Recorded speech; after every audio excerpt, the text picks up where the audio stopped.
আসসালামু আলাইকুম। কেমন আছেন বন্ধুরা? আশা করি ভালো আছেন।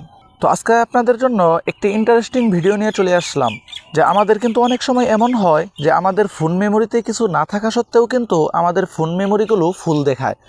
যখন আমরা কোনো ভিডিও বা কোনো অ্যাপস ডাউনলোড করতে যাই তখন কিন্তু আমরা সেই ভিডিওগুলো বা অ্যাপসগুলো ডাউনলোড করতে পারি না। ডাউনলোড করতে গেলেই দেখায় যে আমাদের ফোন মেমোরিগুলোই ফুল, অথচ আমাদের ফোন মেমোরিগুলোতে তেমন কিছু নেই। তো এই সমস্যার সমাধানটি আজকে দেখিয়ে দিব। এর সমাধান আপনি কিভাবে করবেন তাই দেখিয়ে দিব আজকের এই ভিডিওতে। তো ধৈর্য ধরে সম্পূর্ণ ভিডিওটি দেখতে থাকুন। এটা করার জন্য কি করবেন, আপনি চলে যাবেন আপনার ফোনের সেটিংস অপশনে। আপনার ফোনের সেটিংস অপশন আসার পর আপনি এখান থেকে একটি অ্যাপস নামে অপশন খুঁজে বের করবেন। এই দেখেন আমার এইখান থেকে এই যে অ্যাপস নামে একটা অপশন পেয়ে গেছি, এই অ্যাপসের উপর আপনি ক্লিক করে দেবেন। অ্যাপসের উপর ক্লিক করার পর এখান দেখেন সমস্ত অ্যাপসগুলো চলে আসবে। আপনার ফোনে যতগুলো অ্যাপস রয়েছে সবগুলোই কিন্তু এখানে শো হয়ে যাবে। তারপর এক্সাম্পল আমি আপনাকে দেখিয়ে দিচ্ছি। এখান দেখেন আমার টিকটক, এই টিকটকের উপর যদি আমি ক্লিক করি তারপর এরকম অপশন আসবে। তারপর এখানে একটি স্টোরেজ নামে অপশন দেখতে পারবেন। এই স্টোরেজ অপশনের উপর আপনি ক্লিক করে দেবেন। স্টোরেজ অপশনের উপর ক্লিক করার পর এইখানে দেখেন প্রথমে এইখানে দেখাচ্ছে যে অ্যাপ সাইজ। অ্যাপ সাইজটা আপনি দেখেন যে এইখানে 603 MB রয়েছে মূলত। আর নিচে এইখান দেখেন একটি টোটাল নামে অপশন রয়েছে, এই টোটাল রয়েছে 1.47 GB। অর্থাৎ আমার এই টিকটক অ্যাপসটাই কিন্তু প্রায় 1.5 জিবির মতো জায়গা ফিল আপ করে রাখছে। শুধু এই একটা টিকটক অ্যাপসে আমার 1.5 জিবি জায়গা ফিল আপ করে রাখছে। তো এরকমভাবে আপনি আবার ব্যাগে চলে আসবেন।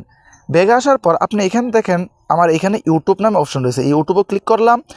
ঠিক আগেরভাবেই স্টোরেজের উপর ক্লিক করলাম।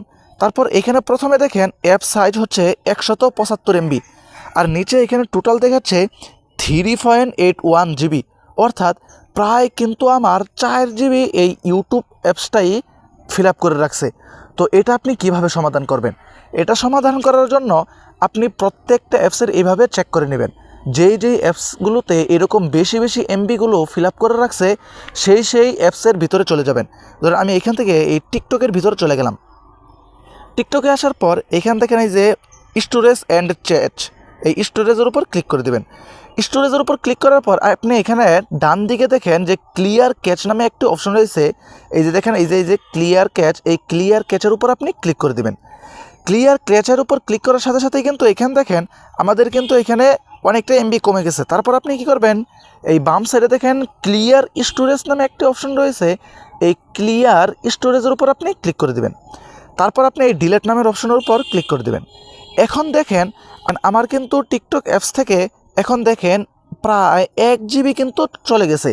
তো এইভাবেই কিন্তু আপনি যদি প্রত্যেকগুলো অ্যাপস থেকে এইভাবে এই স্টোরেজগুলো ডিলিট করে দেন তাহলে কিন্তু আপনার ফোনে অনেক জায়গা খালি হয়ে যাবে এবং এভাবেই কিন্তু আপনি আপনার ফোন মেমোরিকে খালি রাখতে পারবেন। তো এই ছিল আজকের ভিডিওটি যদি ভালো লেগে থাকে তাহলে চ্যানেলটিকে সাবস্ক্রাইব করে রাখবেন এবং ভিডিওতে একটি লাইক করে দিবেন। দেখা হচ্ছে পরবর্তীতে নতুন কোনো ভিডিওতে।